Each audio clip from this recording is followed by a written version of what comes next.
Hello, everyone. August 31st, 2023. Welcome to our live stream where we're covering the Ontario PNP versus the BC Provincial Nominee Program. Between these two provinces, Ontario and BC, which one would you immigrate to? Or to phrase the question more correctly, which could you immigrate to, right? Both are direct PR provincial programs and have at least 6 or more optional substreams available to applicants. Do you know the difference between all of them? Which one is better and which one would be crowned the worst PNP between the two? In today's live stream, we will be exposing the truth about these two programs and their main differences. Unedited, uncensored, and the raw truth and nothing but. Just like the rest of our live streams and videos. Quick introduction. Who am I? Well, if you haven't figured that out yet, I'm Reza from Ingwe, Canada, licensed immigration practitioner. And our office specializes in helping businesses, people, and families move across borders.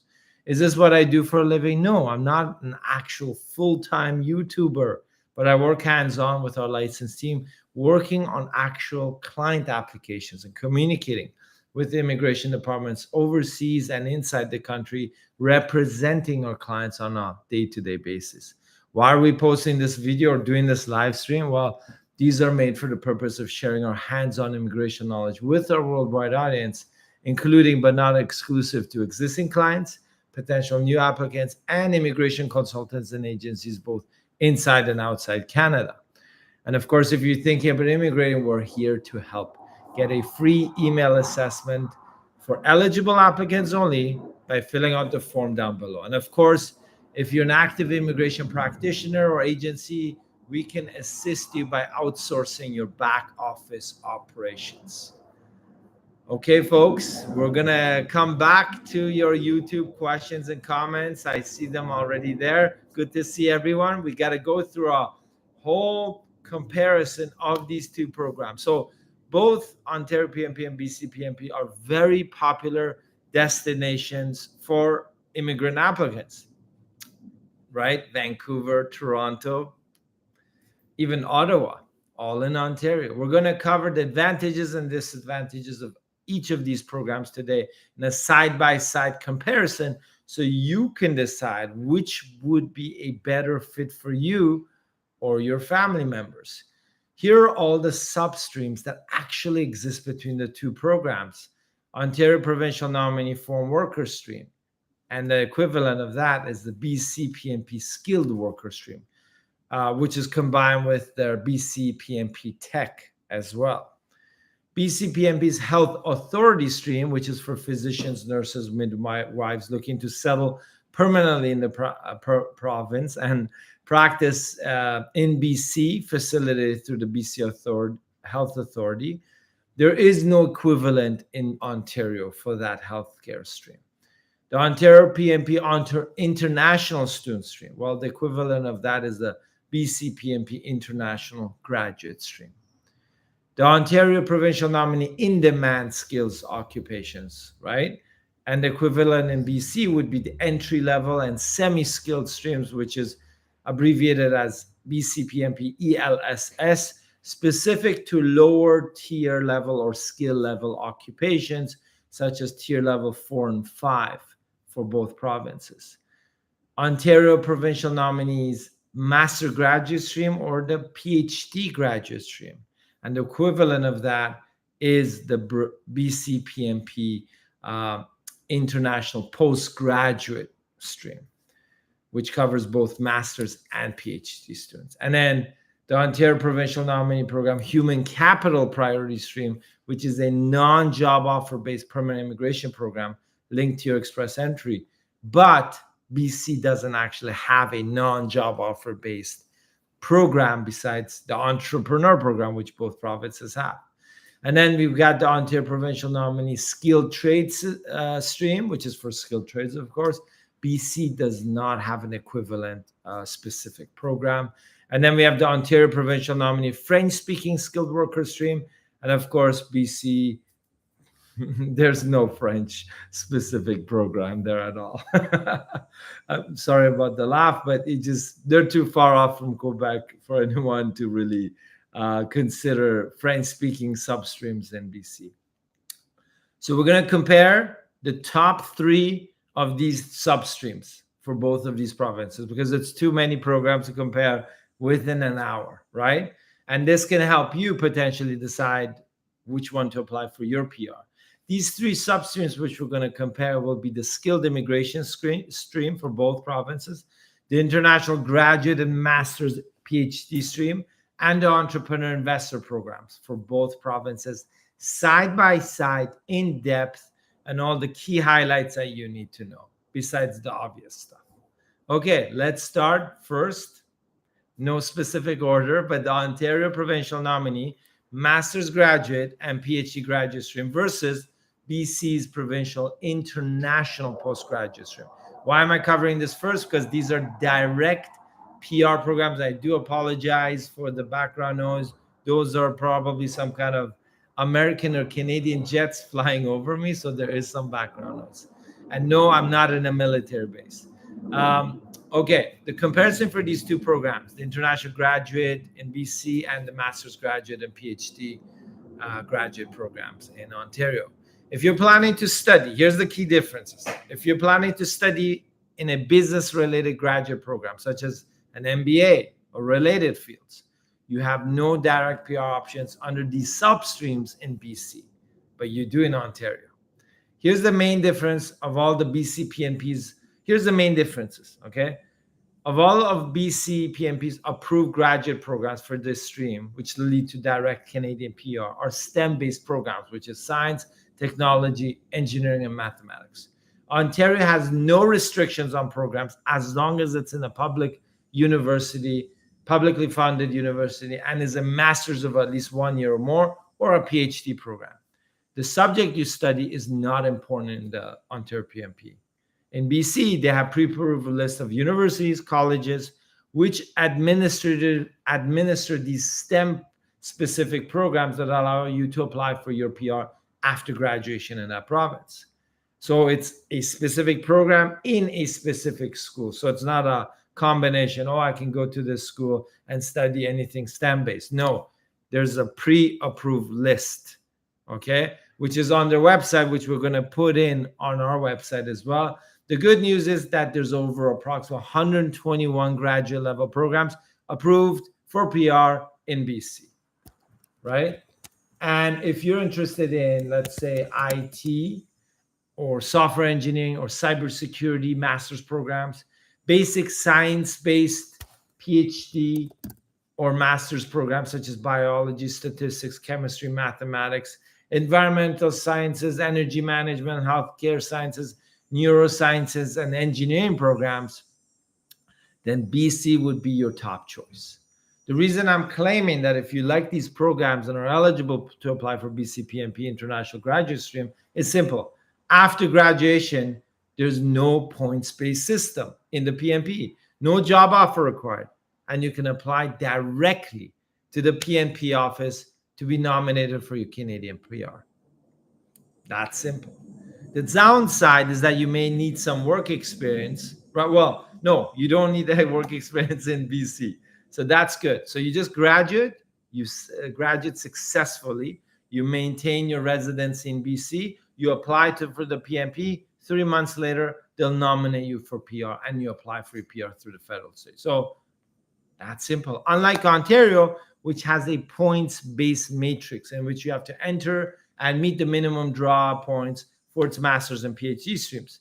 The only advantage I see with the Ontario Master's Graduate or PhD program is that you have the option to study at any subject in any public university approved on their website, which is 99% of all the public university in Ontario, or 100, which is a master's or PhD program without any restrictions like BC has.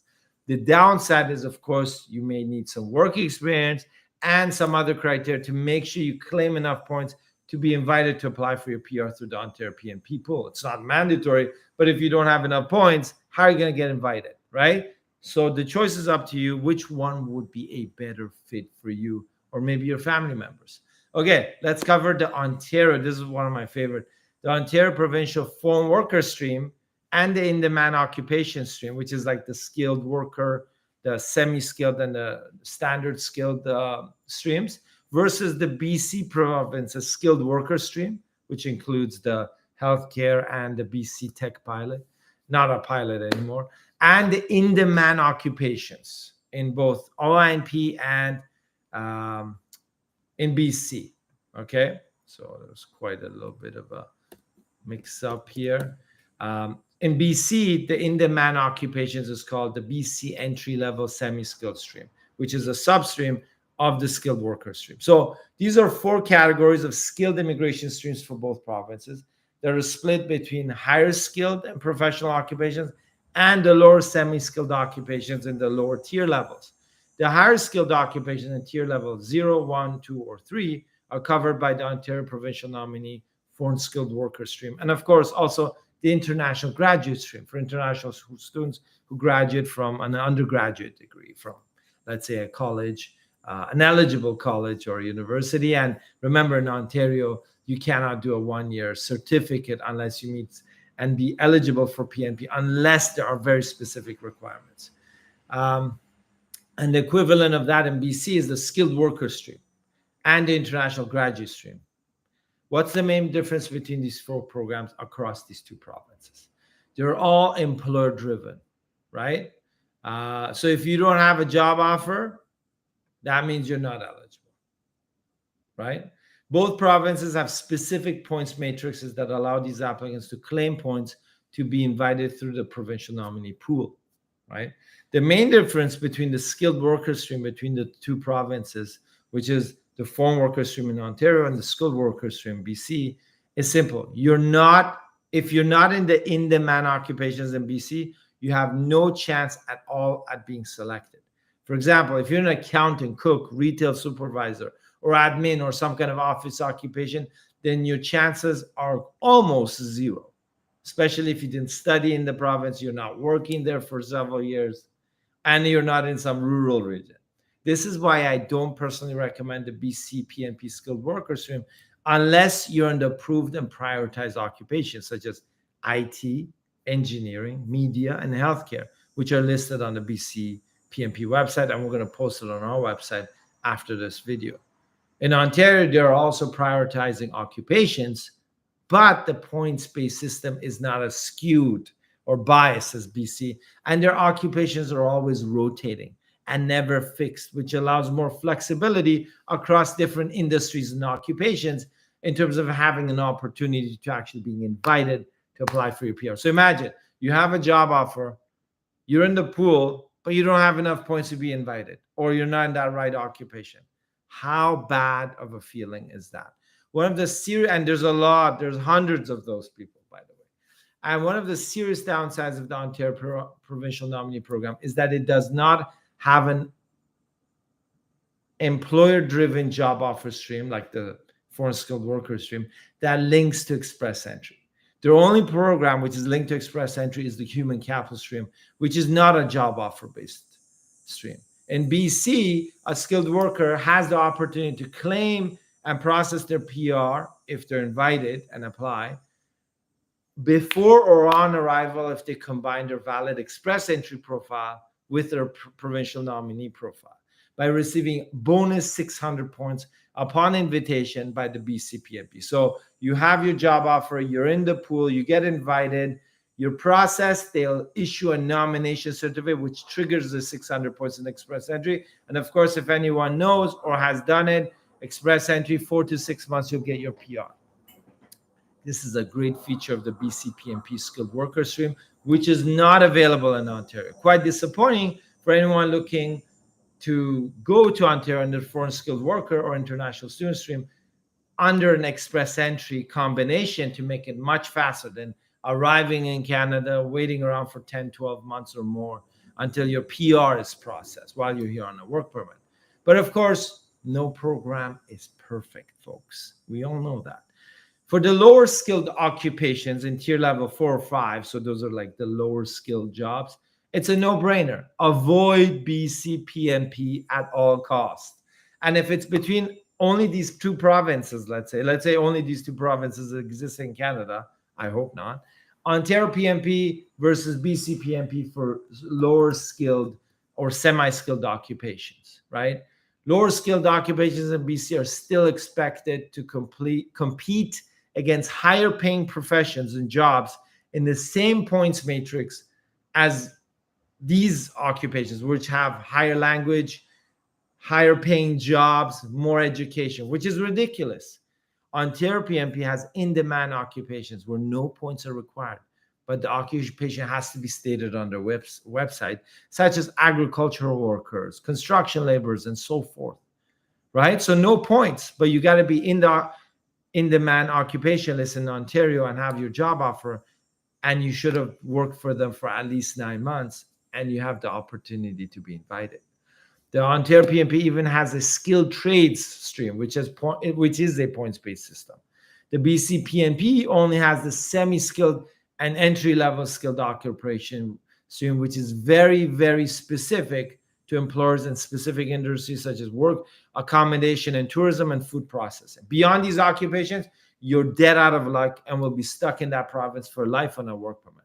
And the only exception is if you go to a rural town and perhaps go through the federal programs such as the Rural Northern Immigration Pilot or the Agri-Food Pilot Program, if your employer and your occupation is eligible.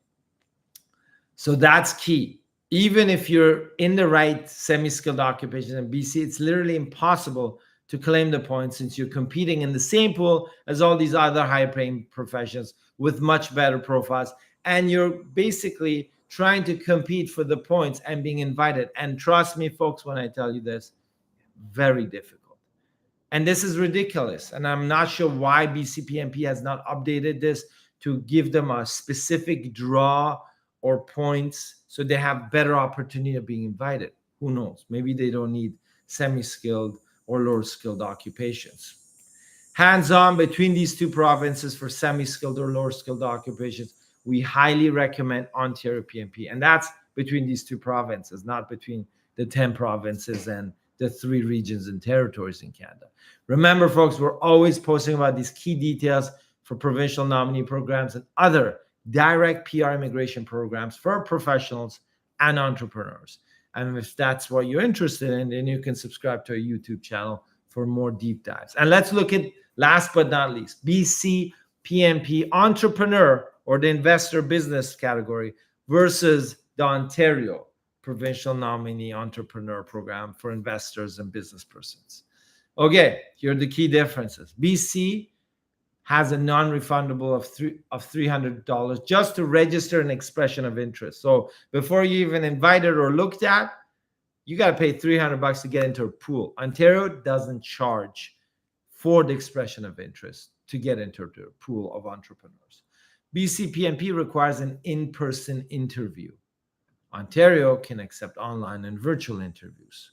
Both programs are very strict regarding the business plan that is submitted as part of your expression of interest and application. Both provinces' EOI, which is the expression of interest, provide you a specific score on your business plan. They're very specific of what they require, and your business plan can make the difference between you being invited and being stuck in the pool forever. These are the 2 provinces that have the strictest business plan requirements and actually score it.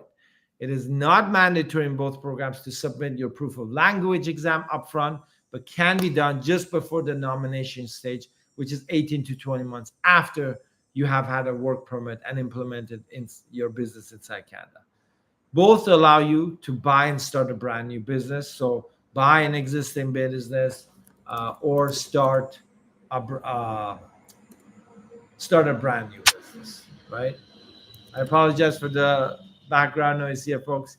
BC PNP has a regional, or as we call it, a rural entrepreneur program with low investment and net worth. So it's $100,000 investment and net worth of $300,000 and a shorter timeline of 12 months. But Ontario does not have a official rural or regional program, but has an outside Toronto or Greater Toronto area program, which has a lower investment of $200,000, but no shorter timeline than the original program of 18 months plus. But it does not officially, of course, have the rural program like BC has. So that is an advantage for BC. Match point. The BC base program, which is in the greater Vancouver area for entrepreneurs and investors, has a minimum net worth requirement of $600,000, right?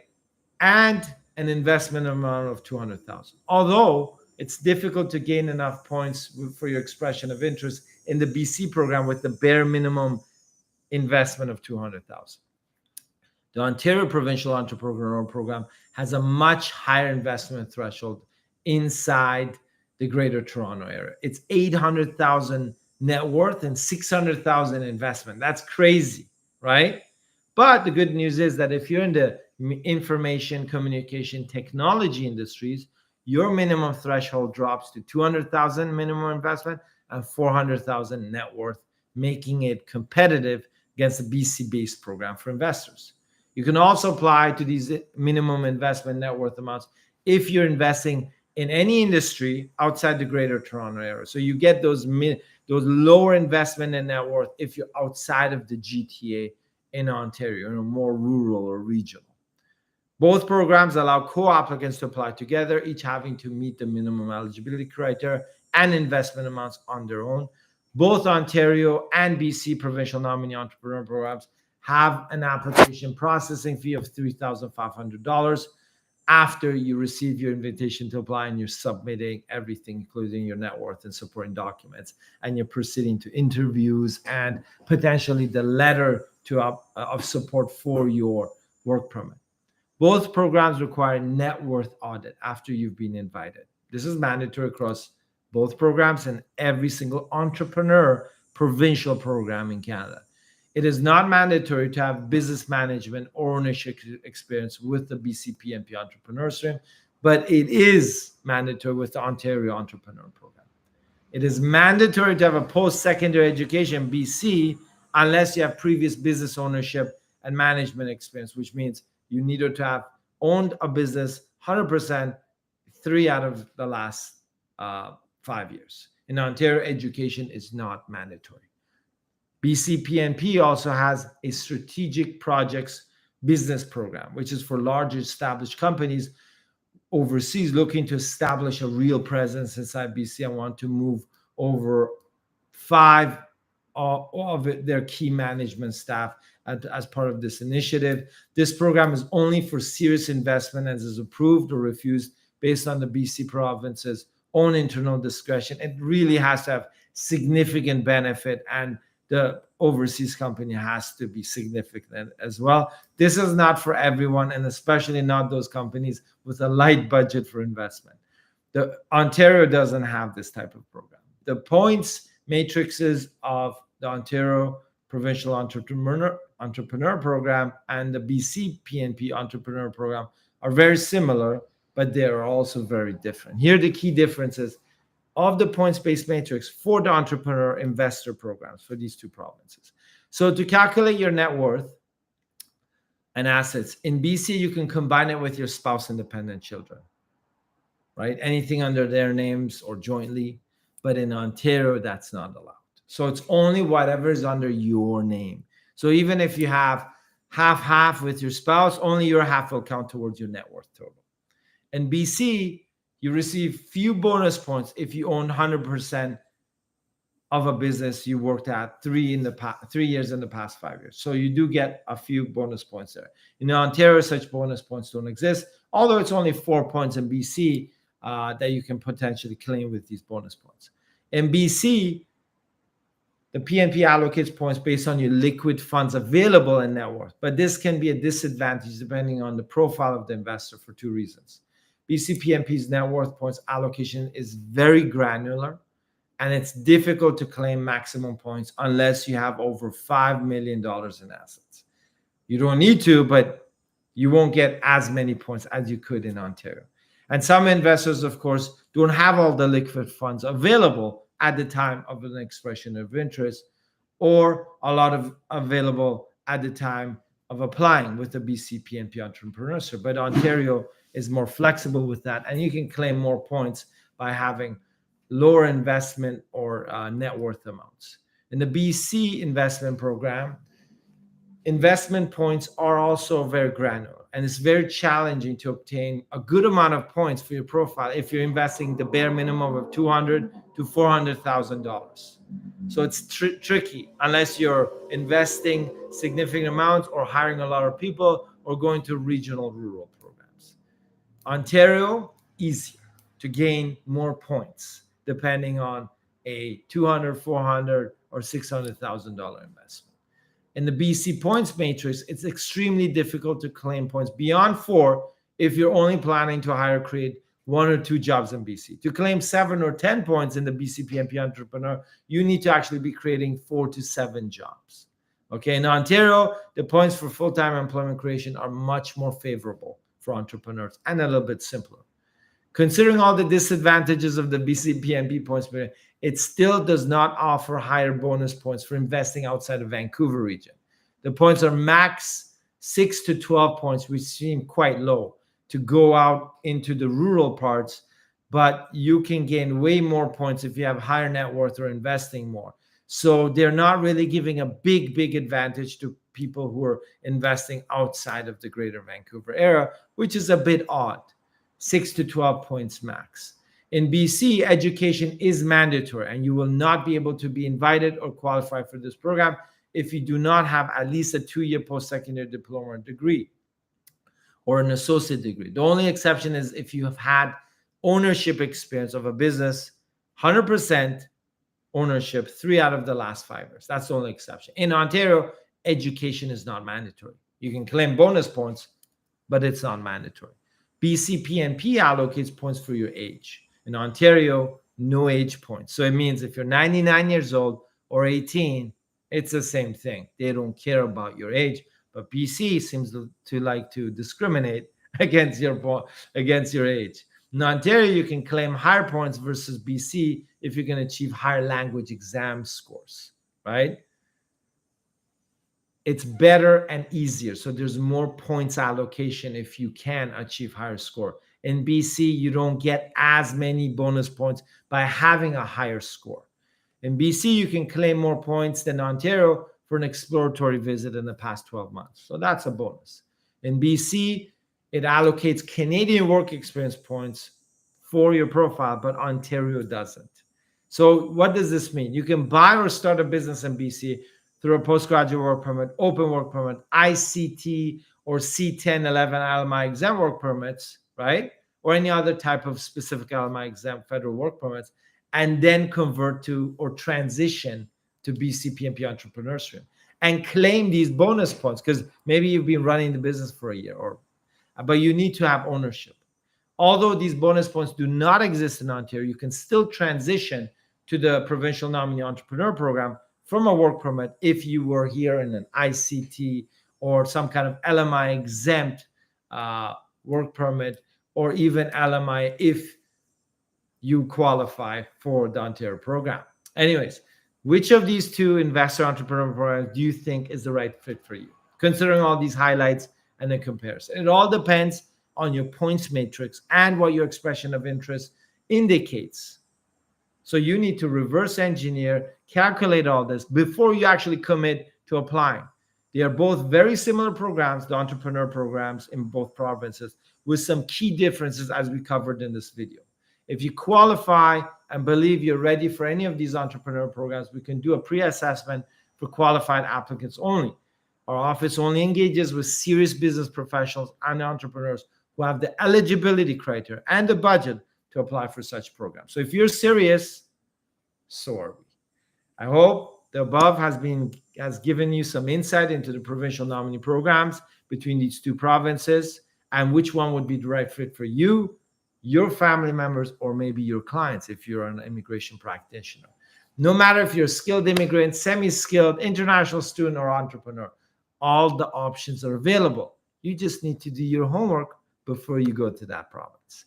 If you like immigration hacks, creative immigration solutions, or key analysis and the raw truth about immigration policies and updates, then you can click the link below this video to subscribe to our YouTube channel. And of course, if you're thinking about immigrating permanently or temporarily, you're at the right place. I can guarantee only one point. You'll know what to expect, the entire process clearly laid out for you, and all the risks identified, including costs. Our legal agreements are based on payment milestones, which are linked to your application progression. We have $1 million liability insurance, which protects you and us from fraud or mistakes, as well as a dedicated client trust account with our Canadian banking institutions. Our team speaks over 9 languages, and we've helped people from 50 different countries during their immigration process. You can click the link below this video and get a free email assessment for eligible applicants only.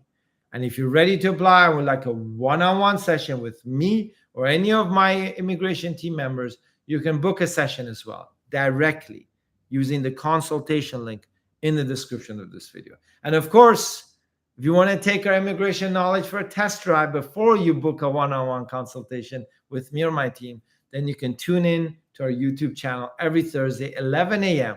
North America Eastern Standard Time, where we have a live stream answering all of your immigration questions for free on the spot. And of course, we are here. Thanks, folks, for waiting around. I'm going to go into our YouTube comments box, the chat box, and answer all of your questions and comments. Good to see everyone. Thank you for joining us today. Nikki Patel, hello, Reza. Good morning. Nikki, nice to see you. First in line. I like that. Abdul Rahman Salat, assalamu alaikum. Alaikum assalam, Mr. Abdul. Nice to see you as well. Amir Shikari, hi Reza. Mr. Shikari, always good to see you here. AP Kamesh, morning Reza. Sorry I was busy, so couldn't join lives regularly. No problem. There's no obligation. AP Kamesh, we love to see the applicants and our audience, people all around the world joining at their own leisure, whenever they can. No obligation. Don't worry, I won't get upset. Divine Treasure. Hello, good morning, Divine Treasure. Welcome to our live stream. Wrinkle Patel. Hello, Reza. Good morning. Hello, Wrinkle. Good to see you. Dilip Kumar. Hi, I'm Dilip Kumar Jain from India, Bangalore. I am planning to start business in Quebec. Hello, Dilip. Nice to meet you. Thank you for joining us. I assume this is your first live stream with us. Welcome. Abdul Rahman Salat. From India, LMI work permit visa was submitted in August 20th, 2023, so 11 days ago. And biometrics was updated a couple of days later. On file, still haven't received medical invitation letter, as it is compulsory that medical requested by THR.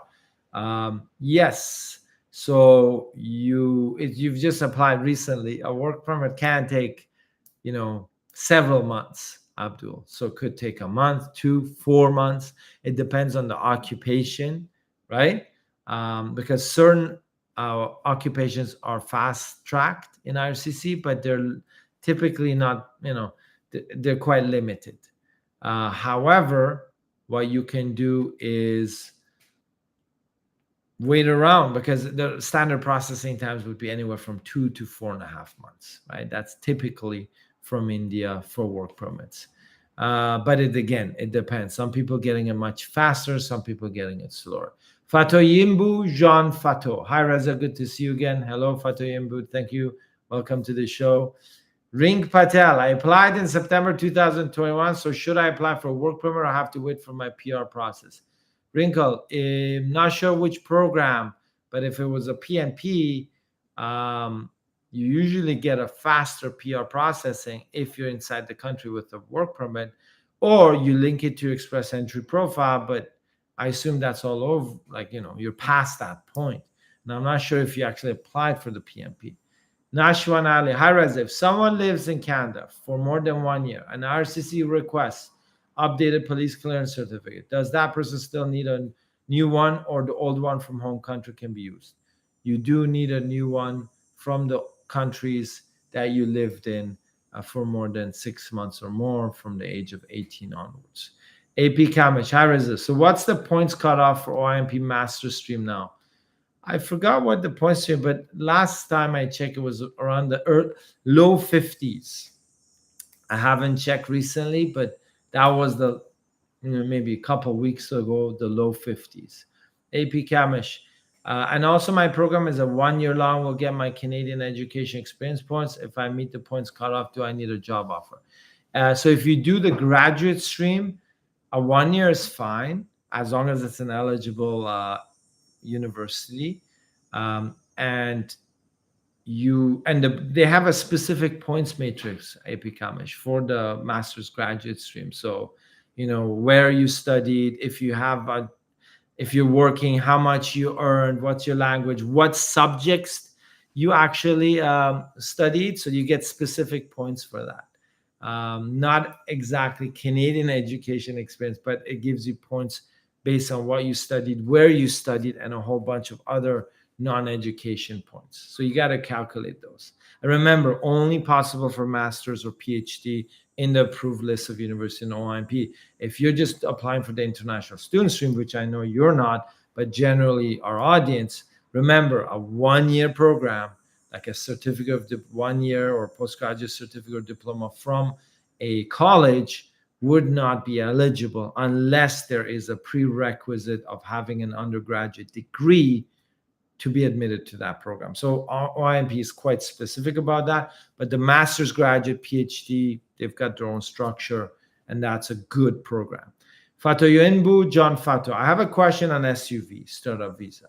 While the PR is still under processing and I have a work permit, will my child pay a domestic fee for international fee for a degree program?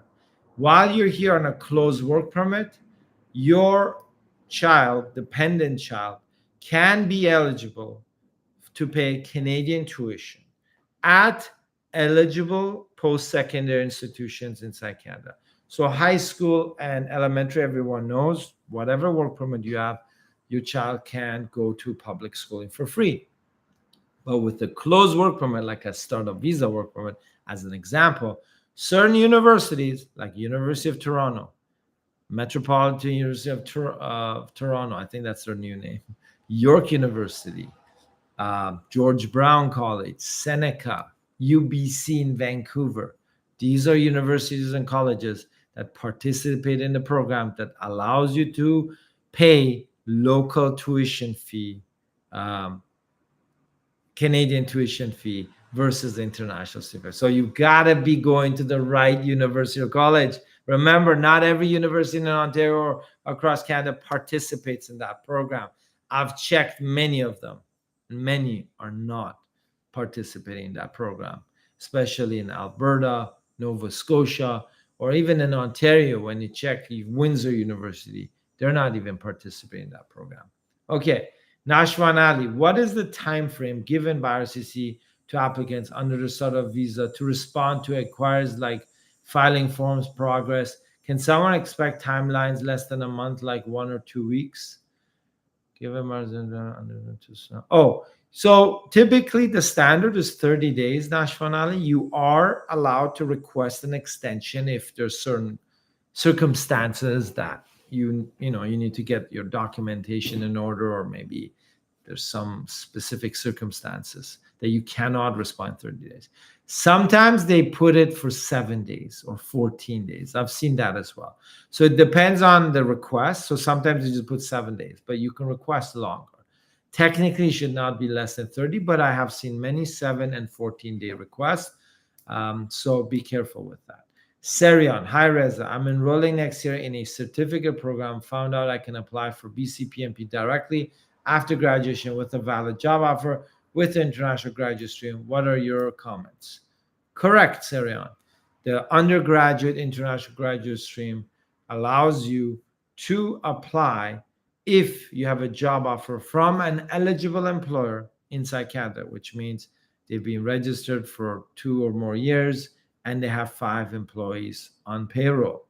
Okay. However, doesn't guarantee you up here because you need to calculate the points, Serion. So go calculate the points, then figure out what your points are, because the problem is you've got to meet, I think, over 100 or 106 points to be actually invited for the BC PNP for PR. So it's one thing to be eligible in BC PNP, it's another thing to be invited. So before you go there and figure all this out, calculate your BC PNP points with that job offer, depending on the wage and the region and your education and your language. I literally do that every day on the BC PNP. It's ridiculous. And if you don't have the perfect profile or high paying job, or maybe you're outside of the Vancouver area, and you haven't been working for the employer for a certain amount of time, or you don't have previous experience in the same exact NOC code, which is the National Occupation Classification Code, you are in for a long ride. But please calculate those before you make a decision. Nashwan Ali, could you please share your thoughts about the time required to receive the permanent application number if someone applied at the end of 2022 or during 2023 under the startup visa program for the PR? It's approximately 6 months, Nashwan. No matter when you apply. I mean, initially when it was paper-based, we were getting them in a month, right? But then when it went online, it's literally now 6 months. To approximately to get a temporary file number. But you're asking about the permanent file number. My estimate is about 1.5 years from the time you originally applied. Sometimes I've seen it in a year. Sometimes I've seen it in 2 years if you actually applied during COVID times, right? But right now, I would say 12 to 16 months or 12 to 16 months is a good timeline to expect your permanent file number, right? After the date of original application. And of course, 2-3 months here and there, it can vary. It's not an exact science. M. Jacob, nice to see you. Abdul Rahman, if a person has an LMIA job offer as a cook in Ontario and is working for the employer for 1 year and has an IELTS span of 7 and 2 degrees, and one of which is 3 and more, and age is below 30, are they eligible for PNP? Yes, you can be eligible for PNP, Abdul Rahman, but your occupation has to be in the draw. So what happens is you go in, but then in the draw, if they don't have cooks for their skilled worker stream, because it's not an in-demand occupation, those are tier level 4 and 5. Cooks are higher skill level. Therefore, if the occupation is not invited, no matter how many points you have, you won't. However, here's the way to do it. You go into Ontario PNP because you don't pay anything to put your name in the pool. Plus, you become eligible for the federal skilled trades as a cook, right? And then you may also have a chance of being invited through the federal skilled trades, Ontario PNP, that draws from the Express Entry Federal Skilled Trades or separately from federal skilled trades. So, in conclusion, as a cook in Ontario who is not in a rural regional region like the rural or northern immigration pilot program, you've got to have a name in the Ontario PNP pool to see if you would be invited through the regular skilled worker. You have a valid express entry profile in the federal skilled trades category, so that would also make you eligible for the federal skilled trades Ontario PNP as well. So you got federal and provincial, and you got to leverage both. There's no other option, okay? Unless you're an international student who graduated and is now a cook, that's a bit different. But still, as a cook, it's challenging, but not impossible. I've seen chefs and butchers being invited, and we're waiting for cooks to be invited too. And I believe there was a draw at some point. Vijay Kumar, hello, Raza. I'm in Canada on an ICT work permit. Is it mandatory to carry the same business which I submitted a plan for, or can I also carry some other business, an affiliated Canadian company? I love these questions, these types of questions. Thank you, Vijay. Okay, an ICT is based on your business plan to bring significant benefit to Canada, unless you're from a bilateral, it's through a bilateral agreement. Coming from India, let's say you don't have a bilateral agreement, so you got to create significant benefit through your business. So you're doing that right now. But how do you do other businesses? That's your question, right? One thing, you package all those other activities in your ICT business, right? So if you're, I don't know, a restaurant, you could be doing a million other things through the business, the restaurant business, maybe consulting, catering, maybe you're offering hospitality IT services. Package it all within that business so you bump up your hiring and your revenues and all those nice, fancy, fluffy stuff that you need to claim those 200 points, right? To create that structure. So that's one option. So That's potentially one, depending on the business. Obviously, if you have a IT consulting business and you want to run a restaurant or a coffee shop or a dry cleaner or a bubble tea store or a samosa store, well, that's a little bit more difficult. But here's the caveat to all this. This is how it works. You can start another business under that business, right? Or you can independently start or invest in another business, right? And it won't affect your ICT. Another way of doing it is actually the ICT business buying another business and making it like a conglomerate, a holding of some sorts. That's, hey, I'm investing and I'm diversifying. You just have to fluff it up a little bit about, how this will help, create significant benefit. But yes, you can invest in separate businesses separately, not affect your ICT. You can start other businesses. It's not going to be in your ICT application or renewal. You're doing that. Or you can have your ICT business start another business or buy into another business, or you bring them under that company. And because you're investing, at the key point is they want to see how many people you hired and how much you invested. So if you put it on all under ICT, you can structure it in a way.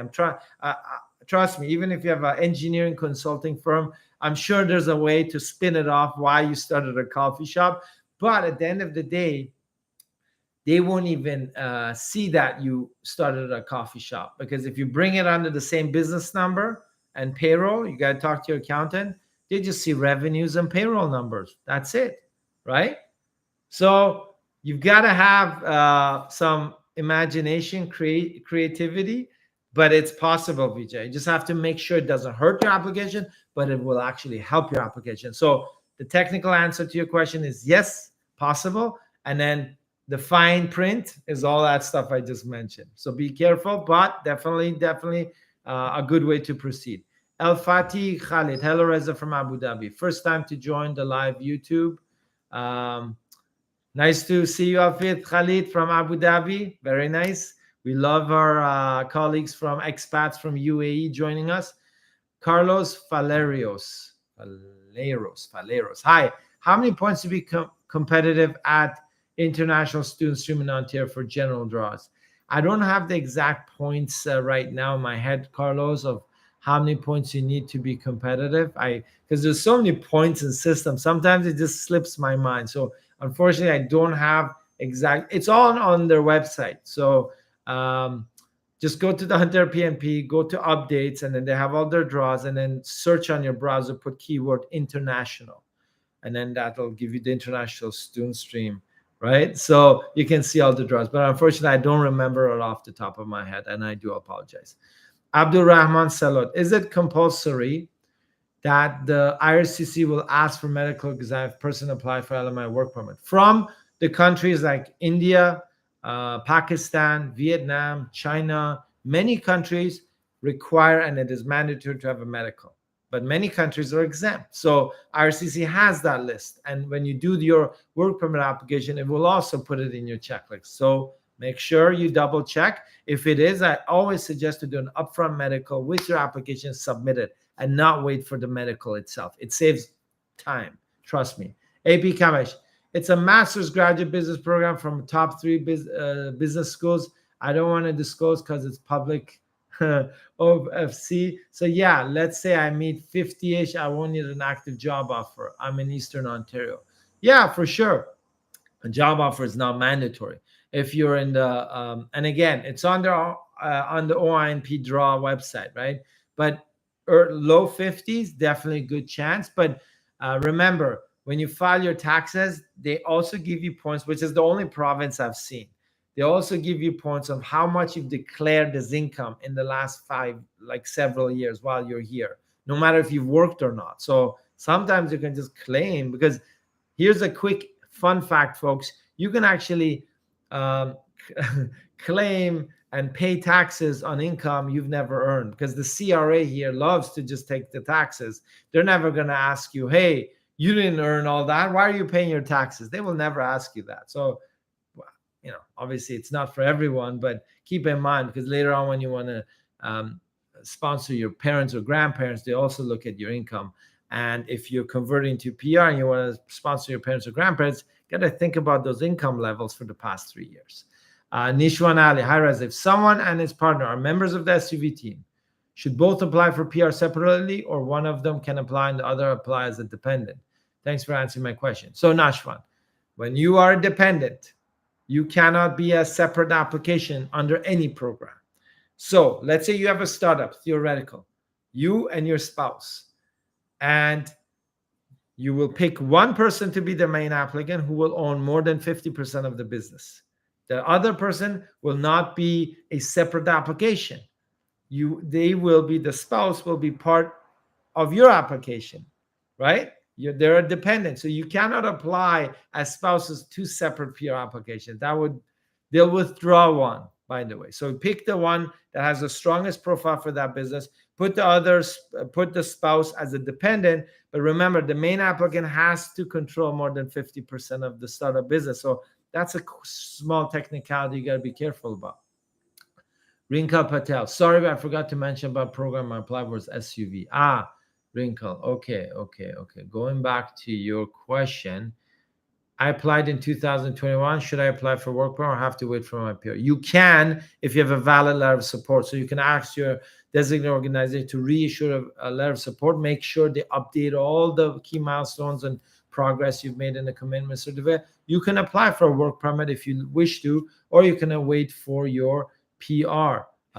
So that's up to you. There's no timeline except the validity of the letter of support, and designated organizations, of course, can reissue a letter of support if they want to be cooperative and not give you a tough time. AP Kamesh, and let's say I get a nominee letter to apply for PR. Can I work full-time with the letter, and how long will it wait to get the PR? AP Kamesh, you can do a bridging work permit, because studying and graduating from a university in Ontario will give you a 3-year postgraduate work permit, typically, right? Depending on the program. Because if it's an accelerated 1-year program, for example, you could. If not, then maybe shorter. And that allows you to work. When you get nominated for PR, it can take up to 18 months to get your PR. So a lot of the times it's shorter, trust me, like a year. But on the IRCC website, it shows longer. And what happens is that you can do a bridging open work permit. So let's say your postgraduate work permit is expiring. You applied for a PR 6 months later. You still haven't gotten your PR. Your postgraduate work permit is expiring. You do a bridging work permit, but the validity letter from the OIMP will give you a specific time to be able to do that. Okay. So you can bridge it, but you need a work permit because that program doesn't give you a work permit by itself. Vijay Kumar, is that okay to hire 2 Canadian workers just before 12 months in case ICT work permit to become eligible and then submit express entry profile under FSW? Vijay, remember, 2 Canadians, sure, for renewal purposes. Express entry doesn't actually require you to hire 2 people, right? In express entry. After 1 year, if you were on payroll, 1 year, 1,560 hours, you can claim the 50 points for LMI exempt job offer. But if you're looking for 200 points, it's a whole different story. And usually we don't do it with 2 staff. And then the other issue is renewing your ICT work permit. Make sure you've invested, you've done something significant benefit, and have some payroll stubs and your PD7A payroll statement at least a couple months before, so you show that you've actually hired. AP Kamesh, the OIMP site says more than 1 Canadian credential, 10 points. Oh, yeah, you're right. My program is 1. How many points? Oh, it's just one credential, AP Kamesh. So the duration of the program is not significant. It's actually the subject and whether you have 2 degrees. So it could be like, oh, you studied college in Canada, or you did a 1-year program in Canada, wherever, and you did another one. That's why. So if you did 1 program, it's just one program, which is 5 points. Abdullah, thanks, Bilal. DXP here. Sorry to type over again. Thanks. Bilal, how are you? Nice to see you. AP Kamesh, I paid a lot for tuition. Maybe I can show it as something and file. Will it make sense? Well, it's income. So if you want to pay taxes on income, I think it's 40,000 or more they give you points for. But if you don't need those points, don't go and file, and we're past the 2022 in personal income filing deadline. So you got to look at 2023. So it depends on when are you graduating and do you have enough points. Those are the key things. Rinka Patel, thank you so much for your reply. No problem, Rinka. Vijay, I hold a 1/3 share in a Canadian affiliate company, and I'm a single director. Last week, you confirmed that I can have a EE profile under CC, but I read that being owner will attract FSW carrier, not CEC. Okay, so if you're 1/3, you can be under FSW or CEC. So you're eligible for both, Vijay, because you do not have controlling stake of the business. You don't control the business. You have less than 50% ownership, if you do, of the business, less than 50. So you don't control the business. So you can also be eligible under CEC and federal skilled worker. So your Canadian work experience counts if you do not own the business or you don't control the business. So meaning 1/3 is fine. So I don't know where you read, but I read being an owner will attract FSW. No. So if you're doing ICT and you own the business, then you cannot do CC.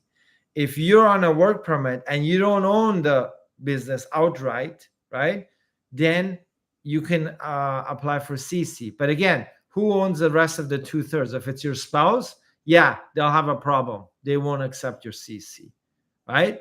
So I don't know where you read that, Vijay, but also the details of your case are important, right? Is your daughter or spouse own the rest of the 2/3, right? Or your brother with the same name?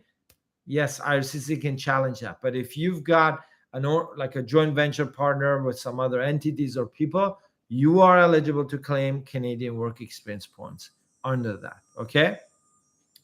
AP Kamich file taxes. Yes.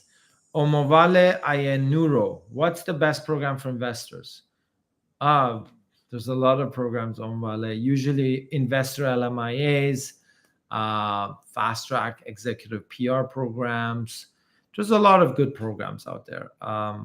It depends on each profile. There's so many programs on Vale that you have to figure out your profile, your strengths, your timelines, what you want to do, your ties to the provinces, what industry you want to invest in, how you want to invest, work permit plus PR, PR direct. Then you can figure out which program is best for you. Abdul Rahman. Reza, I love in how detailed you answered the question asked you. I'm 100,000% sure that when I ever will be in Canada, I will be your client in each of every immigration case. You helped me a lot. No problem, Abdul Rahman. I hope, we try our best to provide general guidance, but remember everyone, Vijay, also to you, your cases are specific. We're not representing you, so we don't have the details of your cases. We're providing general guidance and direction here and general commentary. It is not meant to be very specific consultation because we don't know the details. Usually when I get on a one-on-one consultation with applicants, that's when I dive in. Well, that's when I drill into all these questions and I provide them advice. And that's the advice you can really count on. This is just general guidance, by the way, folks. I'm not giving you specific consultation. I'm just providing general guidance. AP Kamash, thanks, Reza. Great session. Again, a lot of value. Can't discuss how great this is. Thanks again. I appreciate AP Kamash for that positive comment. Always good to have the audience on board. Omovale, thanks. Thanks to you as well, Omovale. If you do need a detailed assessment, and if you are eligible, you could be eligible for an assessment from our office. You can reach out through our website, ingwe.ca. Nashwan Ali, could you please share your thoughts about how to prove business progress under sub visa if the business has not yet launched, but members starting working heavily on this? Thank you again. Vijay Kumar, thank you, brother. No problem, Vijay.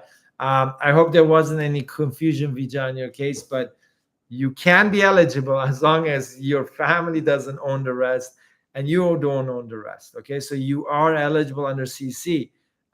You could own 10, 20, 30, 40, 49%, right? But who owns the rest? That can be a key criteria. But if it's just somebody else or another entity that there's no link back to you, you can claim CC. And I would put my money where my mouth is, and I confirm that. So if anyone challenges that, unless your scenario is different, Again, this is just general guidance. Now, Ashwan Ali, going back to your question, how to prove business progress.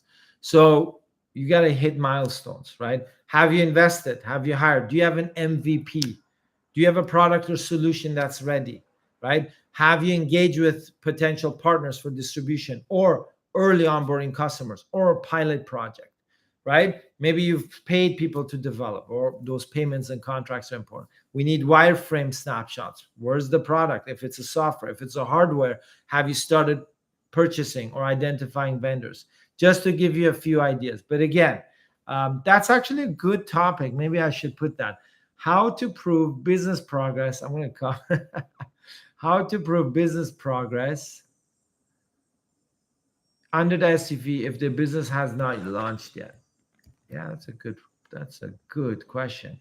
We'll do a video about that because you get into a lot of detail, right? But again, you guys gotta be showing that you're engaged, you're investing, right? Product development, hardware development, marketing, business development. Just putting ads on social media is not that great, right? But if you actually have a pilot project, let's say, or you're doing a collaboration research with a Canadian entity, hiring Canadians is always a golden nugget for IRCC.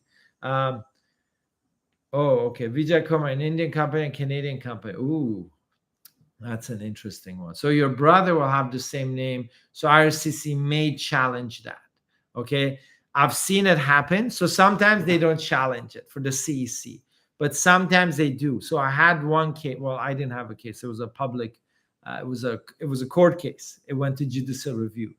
So the couple were claiming Canadian work experience like you, but then their own company overseas owned the company, and it went into judicial review, and the judge, because IRCC challenged it, and the judge decided to go reconsider under specific criteria with the applicants that were initially refused, and they had to go to judicial review. So the nephew, it depends on the name. Like, look at the names, right, Vijay? Because when the IRCC officer looks at it, they'll be like, okay, this person owns it or doesn't own it. So I would say if your nephew, different names, different, family names, you're safe. If not, then yeah, IRCC could challenge and refuse that for the CEC, not the FSW. So each case is different. You're treading in tricky waters, but definitely possible. You just have to prepare and design everything in advance. And if it's too obvious that the whole family is owning these businesses together, that could be a challenge. But again, brother, nephew, potentially, but again, we'd have to see the names. Abdul Rahman. But in general, you share so much detail, so one-on-one session will be great, and I will be in your office for sure. No problem, Abdul. Looking forward for you to come to Canada. Wishing you all the best. Thank you for the positive comments. Nana Afua, Safoa Martinzon. Very nice. Long name, but I was able to say it. Does it take longer to process PNP PR applications via express entry than it takes to process FSW applications? So the PNP means you first got to get a nomination for provincial nominee, then it plugs into express entry, right? So yes, there's an additional step. If you're just in the express entry and you have enough points to be invited under any of the streams like FSW, CEC, FST, then express entry is faster. Why? Because there's only one step. With the PNP, you need it because if you don't have enough points in express entry, you need that provincial nomination to get that bonus 600 points to trigger the express entry. So the PR applications under both will be the same because they end in express entry. Express entry will process your PR, and that will be 4 to 6 months as long as you put in the right documentation. So Nana, express entry at the end of the day is the same, but if you do PNP plus express entry, you have 2 steps. If you just do express entry, it's 1 step. So I hope I've answered your question. And if I talk too fast, you can later on put me on slow motion when this live video is posted on our YouTube channel. Abdul, right now I'm working with other RCIC consultants for immigration matter, but after reaching out, I'm sure that I will be changing my consultant will be you. No problem, Abdul. Of course, there's many consultants and lawyers in this industry, very good ones and sometimes not very good ones.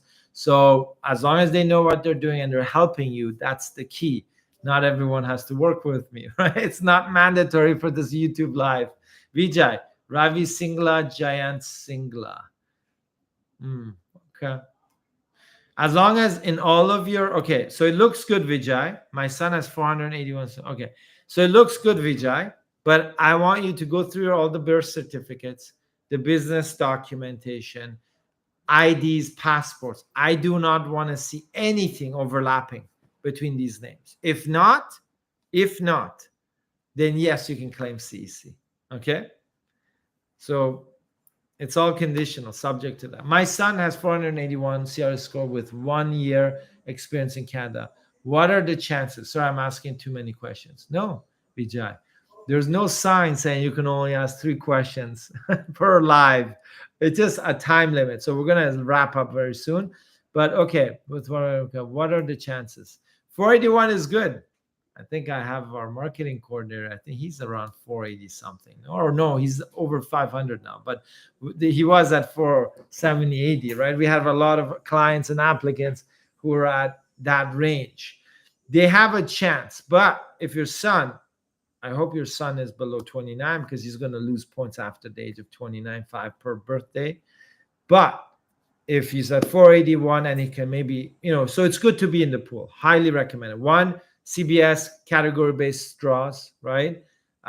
2, if he can up his work experience or language ability, great, right? And if you become a PR, well, he gets 15 points for having a family member, right?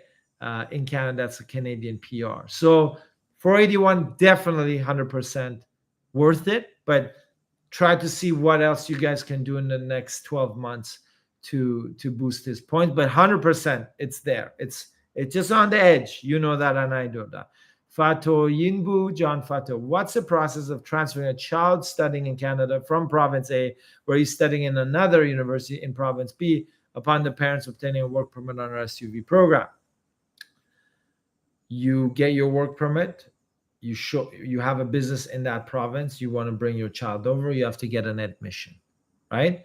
You get an admission from the province they want to come into, and after they're admitted, and when you're if the study permit is still valid, right, they can transition. However, you need to go into the IRCC portal, the GC key portal, and do a transfer of DLI. All it is a notification through your portal, through your child's portal, that they've transferred schools. So it's just, you fill out all the details and you say, I moved from this province to that this university to that university. That's all you need to do. You know why? It's because IRCC and CBSA request attendance records from from the universities. So if you don't notify that, and then they say, hey, your child is missing in that program, they're going to be on the hunt for him or her, right? They're like, oh, international student gone rogue. So when you transfer, then they know, okay, we got to check with this other school. Otherwise, if you're not redoing their study permit under a renewal, maybe, they have no idea that your son or daughter is not studying there. So you do a DLI transfer in the GCK portal. And if you don't have access to that GCK portal, you create a new one and you put in all the details and you do the transfer. Okay. Hope I've helped, folks. We've gone past the hour today. Thank you, Vijay. Great questions. Thank you. Fato Yimbu, great question as well. Nana, hope I've answered your question. Abdul, looking forward to seeing you in Canada. JTRCF, you came a bit late. Hi, Reza. Power to you, YouTube program. Thank you, JTRCF. And Omovale, if you do need investment help in terms of which program is right for you, as long as you're eligible, we do take on pre-assessment. Nashwan Ali, great to see you as always. And AP Kamish, of course. AP Kamish, you were more proactive today, talking about and great that you're studying at one of the top 3 business schools for your master's here. Rink Patel, always good to see you. Abdullah, of course, it's excellent to see you in our live. And Sabna, And Carlos Veleros, thank you for joining us for the first time. El Faid Khalid from Abu Dhabi. I hope we see you again. M. Jacob, you didn't say much this time, but good to see you. And of course, Nikki Patel. Who couldn't forget Nikki Patel and Divine Treasure? Thank you, everyone. And Amir Shikari. Vijay, thanks, brother. You have a lovely smile face. Thank you, Vijay. Appreciate it. AP Kamesh, thank you as well. Cheers, everyone. Next Thursday, 11 a.m., YouTube, live stream, unedited, uncensored, the raw truth and nothing but. Take care, folks. Thanks, Nikki. Take care. Bye.